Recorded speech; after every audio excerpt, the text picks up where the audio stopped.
Hello mga kabibig! Welcome back sa ating bagong YouTube channel. Ito ang pinakamaingay na YouTuber sa lahat ng YouTube.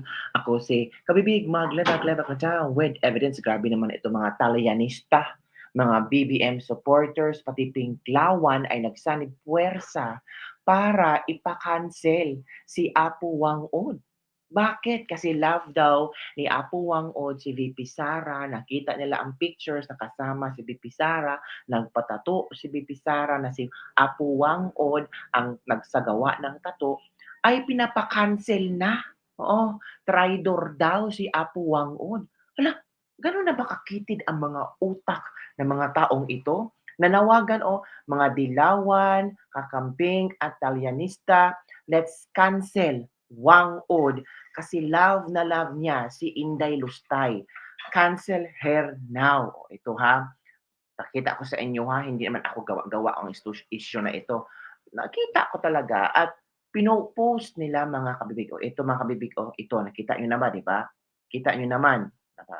Yan mga dilawan, gagamputa at talyanista, let's cancel Wang-od kasi love na love niya si VP Inday. Cancel her now. Yan mga kabibig ha. Yan ang panawagan ng ilang mga, ewan ko kung gano'n na ba sila kakitid ang utak dahil bumisita si VP Sara sa Kalinga, tapos iyon ang ginawa nila, pinapa-cancel si Wang-od. Grabe naman, tingnan yung kabibig, eh, lahat naman na pupunta doon ay bibigyan ng magandang treatment ng mga Kalinga. Hindi ibig sabihin ano, lalo na 'pag Vice President, 'di ba? So, ngayon gusto nang i-cancel ito kasi mahal ni Apo Wang-od si VP Inday. Yan nagpa-tattoo pa si VP Inday, 'di ba?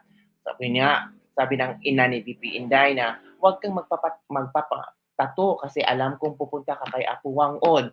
Pero si VP Inday, matigas ang ulo, gusto niyang maka-experience kung paano mag-tattoo si Apo Wang-od, yun, nagpa-tattoo siya.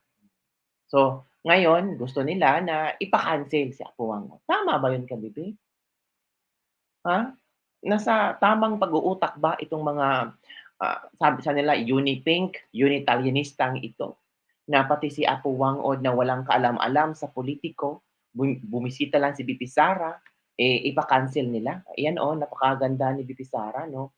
In fairness naman ha, si VP Sara pumunta doon sa Kalinga, Apayao na hindi nagdala ng ayuda. Pero ang daming Pilipino, ang daming mga taga-Kalinga ang pumunta, nakipa-asyoso, tumingin kay VP Inday.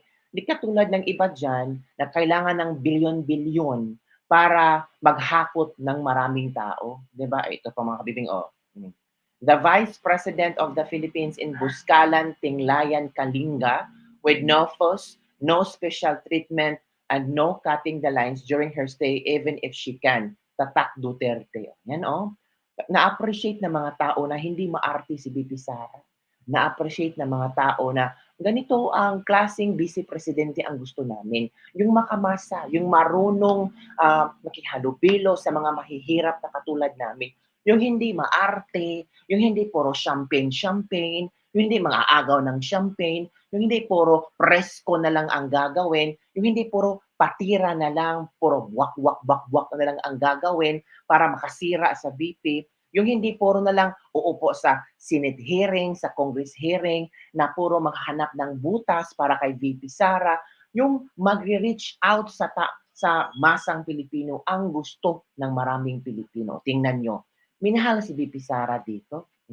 Sabi ng iba, oo nga, no special treatment, no cutting line, pero gastador. Gastador ba talaga? Or baka ikaw ang gastador? Kasi yung mga comment ng ibang tao ba, that will reflect who they are.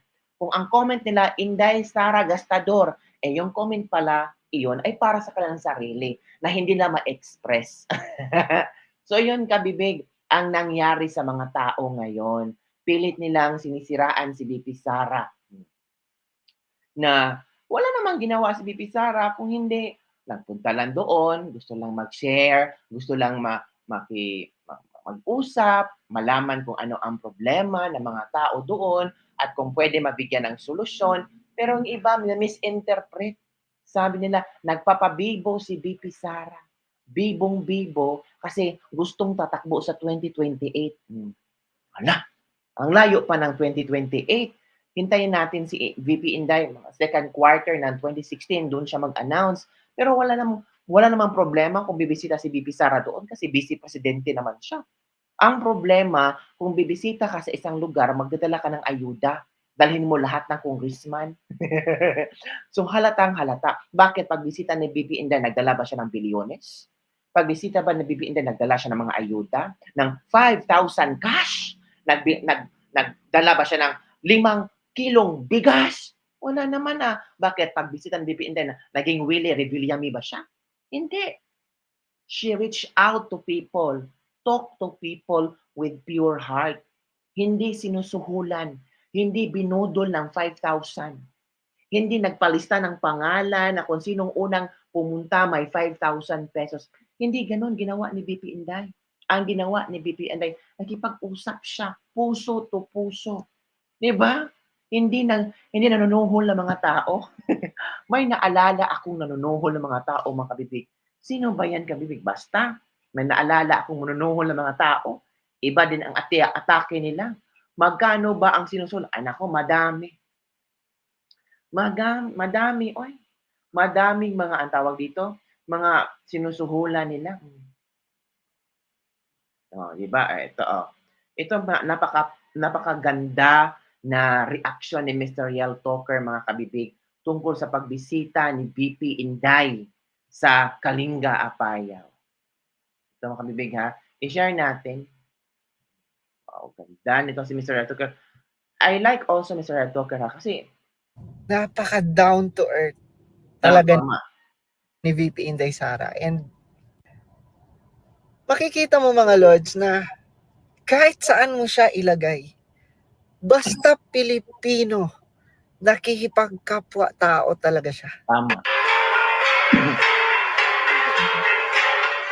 Maghubad pa yan ang sapatos na kabibig, ha. Hinubad ni VP Sara ang kanyang sapatos. Respecting the culture ang ginawa ni VP Sara. At, kaya ba yan ni Lisa Marcos? Kaya ba yan ni BBM? Kaya ba yan ni Tambaloslos? Ang kaya lang nila ay nagbigay ng ayuda. Yun sila magaling. Diba? Ang sabi mo si VP Sara. Galing.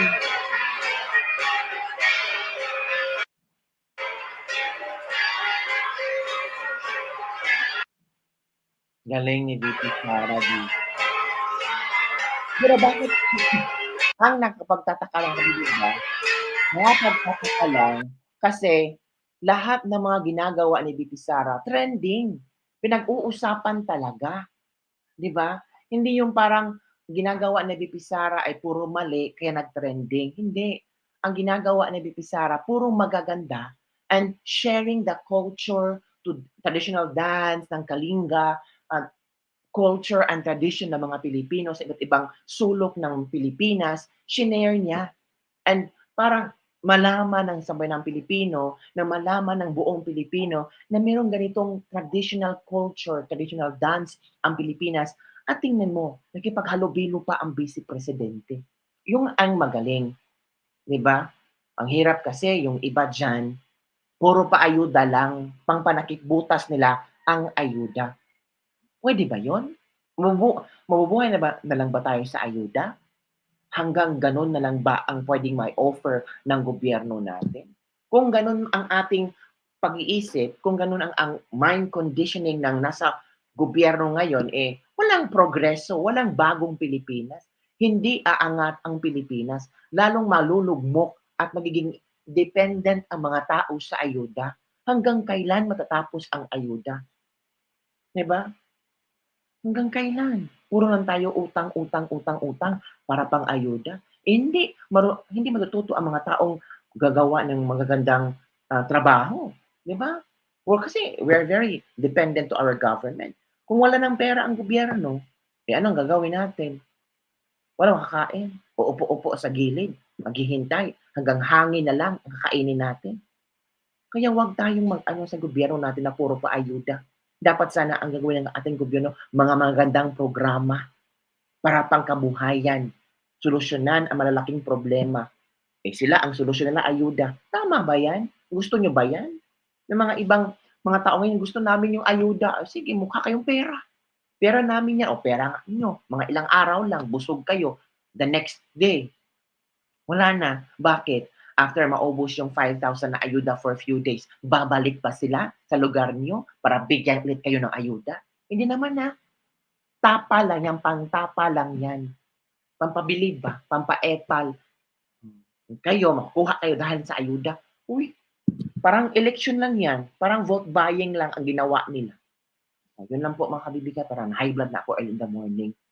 So don't forget to like, subscribe, and share this video. Dapat ba nating i-cancel si Apo Wang o hindi? Huwag kang makita ng utak. 'Di ba? Salamat nga tayo.